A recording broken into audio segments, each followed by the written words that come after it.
மிதுன ராசி அன்பர்களுக்கு இந்த ராகு கேது பயிற்சி எப்படி இருக்கும் என்று பார்க்கலாம்.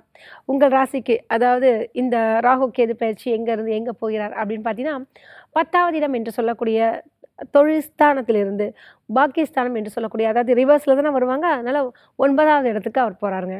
ஸோ அதனால் என்ன மாதிரியான விஷயங்கள் மிதுன ராசிக்கு அன்பர்களுக்கு நடக்கும் அப்படின்னு பார்த்தீங்கன்னா, 10ல் ஒரு பாவி தான் நல்லதுன்னு சொல்லியிருக்கேன் ரிஷப ராசிக்கு. அதே மாதிரி பார்த்தீங்கன்னா மிதுன ராசிக்கு 10ல் உங்களுக்கு சனி பகவான் இருக்காங்க.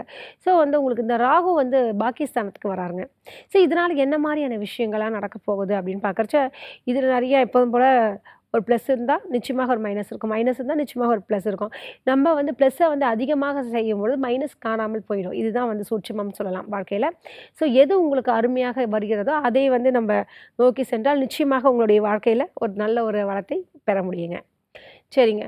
இப்போ பார்த்தீங்கன்னா, உங்களுடைய ராசிக்கு பாக்கியஸ்தானம் என்று சொல்லக்கூடிய இடம் பிதுர் ஸ்தானம் என்று சொல்லுவாங்க. அதாவது பிதுர் ஸ்தானம்னாலே அப்பா இடத்தையும் குறிக்கக்கூடிய ஒரு விஷயம். பொதுவாகவே சொல்லுவாங்க இல்லையா? பிதிர் தோஷம் அப்படின்ற விஷயங்கள் தெரியும். ஃபஸ்ட்டு நீங்கள் என்னென்னா மிதுன ராசி அன்பர்களுக்கு இந்த 9வது இடம் என்று சொல்லக்கூடிய தந்தை ஸ்தானத்தில் ராகு பகவான் வரார். ஸோ பிதிர் தோஷம் வருவதற்கு அதிகமான வாய்ப்புகள் இருக்குது.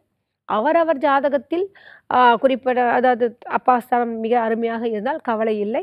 ஆனால் பொதுவாக இந்த கோச்சாரத்தில் இந்த மாதிரி ராகு கேதுக்கள் வரும்போது நிச்சயமாக அவங்களுடைய ஹெல்த் பாதிக்கப்படுவதற்கு அதிகமான வாய்ப்புகள் இருக்குது. ஸோ தந்தையாருடைய ஹெல்த் நல்லா பார்த்துக்குங்க. அதே மாதிரி பார்த்தீங்கன்னா, நிறைய பேர் பிதிர் காரியங்கள் நிறைய செய்யாமல் விட்டுருப்பீங்க. அதாவது சொல்லுவாங்க இல்லையா, தர்ப்பணம் பண்ணல, அப்பா அம்மாவுக்கு அந்த தவசம் கொடுக்கல, அது மாதிரி இருக்கவங்களாம் மிதுன ராசி அன்பர்கள் இது செய்யும் பொழுது, ஏன்னா 9வது இடம் என்று சொல்லக்கூடிய இந்த பிதிர் ஸ்தானத்தில் வரும்போது மூதாதையருடைய நம்மளுடைய சாபங்களை வாங்காமல் தடுக்க வேண்டும்.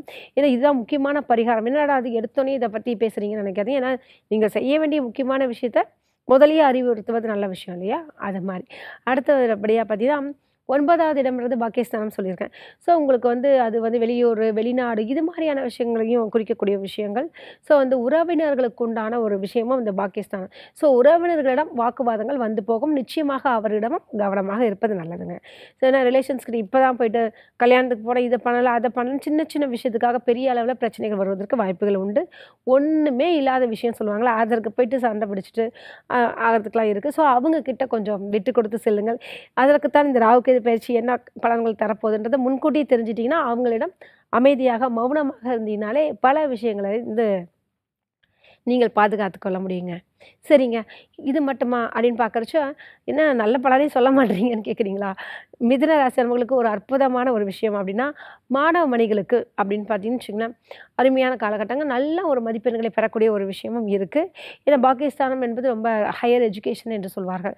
ஸோ அப்போ உயர் படிப்பிற்கு மேல் படிப்பிற்குலாம் நீங்கள் என்ன துறை நீங்கள் வேணுமோ அந்த துறை உங்களுக்கு கிடைப்பதற்கு அதிகமான வாய்ப்புகள் இருக்குது.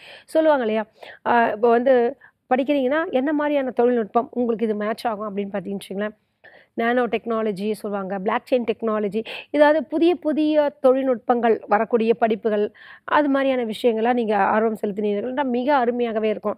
ஏன் பெட்ரோல் பங்க் அந்த சொல்லுவாங்க இல்லையா, பெட்ரோல் பங்க் ஓனராக கூட ஆகிறதற்கு வாய்ப்புகள் இருக்குது தொழிலதிபர்களுக்கு. இல்லைனா பார்த்தீங்கன்னா பெட்ரோல் இன்ஜினியர் என்று சொல்லுவாங்க. நான் ஒரு சில ஜாதகத்தை பார்க்கும்போது சொல்லியிருக்கேன், இது மாதிரி நீங்கள் இந்த மாதிரி ஆயில் ஐட்டம்ஸில் ஒர்க் பண்ணணும் அப்படின்னு இருக்கணும். ஏதாவது ஒரு விஷயம் நீங்கள் எதாவது பண்ணுறீங்கன்னா கேட்டால், ஆமாங்க நான் ஆயில் இதில் தான் ONGCயில் தான் ஒர்க் பண்ணுறேன், அதில் அக்கௌண்டண்ட்டாக ஒர்க் பண்ணுறேன். எப்படின்னா அந்த கனெக்டிவிட்டி வந்துருங்க. ஸோ அதனால் சொல்ல வரேன். ஸோ இந்த லைனில் இருக்கவங்களுக்கெல்லாம் மிக அற்புதமான ஒரு காலகட்டம்னே சொல்லலாம். நீர் சம்மந்தப்பட்ட பிஸ்னஸ் பண்ணுறவங்களுக்கெல்லாம் நல்ல ஒரு யோகமான ஒரு காலகட்டம் சொல்லலாங்க. சரிங்க. உங்களுக்கு அந்த கேது பகவான் எங்கே இருக்கார் அப்படின்னு பார்த்தீங்கன்னா, உபஜயஸ்தானம் என்று சொல்லக்கூடிய 3வது இடத்துல இருக்காங்க.